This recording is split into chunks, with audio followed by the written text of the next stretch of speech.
ಸಾಂಗಿನ music ರೀ ಅದು. ಮಣ್ಣೊಂದು ಬೇರೆ ಐತಿತ್ವ, ಅದು ಯಾಕೋ ನೆನಪಿಲ್ಲ ನನಗೆ. ಮಣ್ಣೊಂದು ಬೇರೆ ಹೊಸ ಹಾಡಕ್ಕೆ ಬಂದಿದ್ರು, ಬೇರೆ ಹಾಡತ್ತಿದ್ದ ಕನ್ಫ್ಯೂಸ್ ಮಾಡ್ಕೊಂಡ್ಬಿಟ್ಬಿಟ್ಟು ಅವ್ರ ಕಸ ಅಲ್ಲೇ ಉಳಿತು.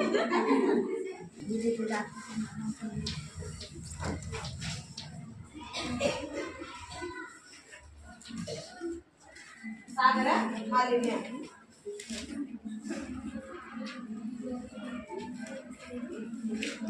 ಈಗ ನಮ್ಮ ಒಂದು ಭಾರತೀಯ ಸಂಪ್ರದಾಯದೊಳಗೆ ಏನು ಒಂದು ಚಾಟಿ ಚಟ ಐತಂದ್ರ ಅದು ನಂಬಿಕೆ ಅಥವಾ ಆಚರಣೆ ಅಂತೂ ಕೂಡ ಕರಿಬಹುದು.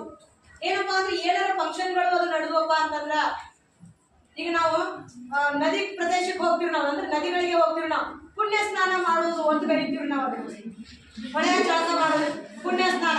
ಪುಣ್ಯ ಸ್ನಾನ ಮಾಡಿ ಅರಿವಿ ಅಲ್ಲೇ ಬಿಟ್ಟು ಬಂದ್ಬಿಡುದು. ಇದರಿಂದ ಏನಾಗ್ತದೆ ಹೇಳಿ,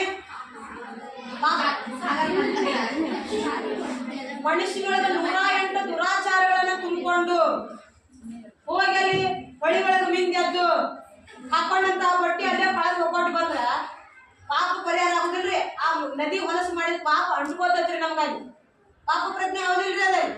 ಈಗ ಹೋಗಿರ್ತೀವಪ್ಪ, ಹೌದು ಪುಣ್ಯ ಸ್ನಾನ ಮಾಡಿ ನಮ್ಮ ಅರಿವಿ ನಾವು ತಗೊಂಡ್ಬರ್ತೀವನ್ರಿ, ಹೊಳ್ಳಿ ಇಲ್ಲ ಆ ಅರಿವಿನ ಏನ್ ಮಾಡ್ತೀವಿ ಅಲ್ಲೇ ನದಿ ದಂಡಿ ಒಳಗನ ಬಿಟ್ಟು ಬಂದ್ಬಿಡ್ತೀವಿ.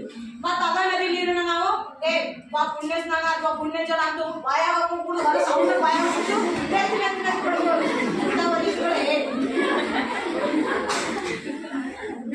ಸಂಕ್ರಮಣ ಜನಿಯವ್ರೊಳಗ ಬರ್ತೈತ್ರಿ. ಇದು ಪುಣ್ಯ ಸ್ನಾನ ಮಾಡೋದು ಜನಿಯವ್ರೊಳಗಾರಿ ಹೋಗೋರೇನ್ರಿ.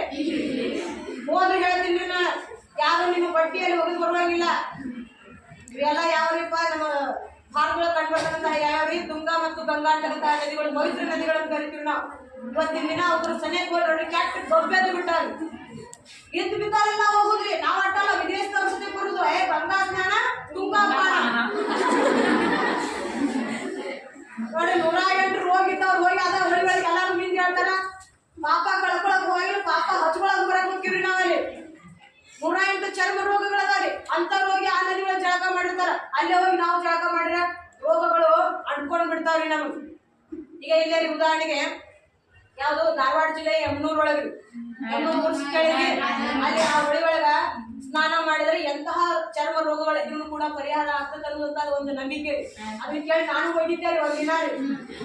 ಹೋಗಿ ನೋಡ್ತಿದ್ರಿ ನೀರ ಭಾರಿ ಮನಗಂಡಿದ್ರಿ. ನೀರು ಎಷ್ಟು ಸ್ವಚ್ಛ ಇತ್ತು ಅಂದ್ರ ಅವ್ರ ನಂಬಿಕೆ ಬಿಡ್ರಿ ಇರಲ್ಲಕ.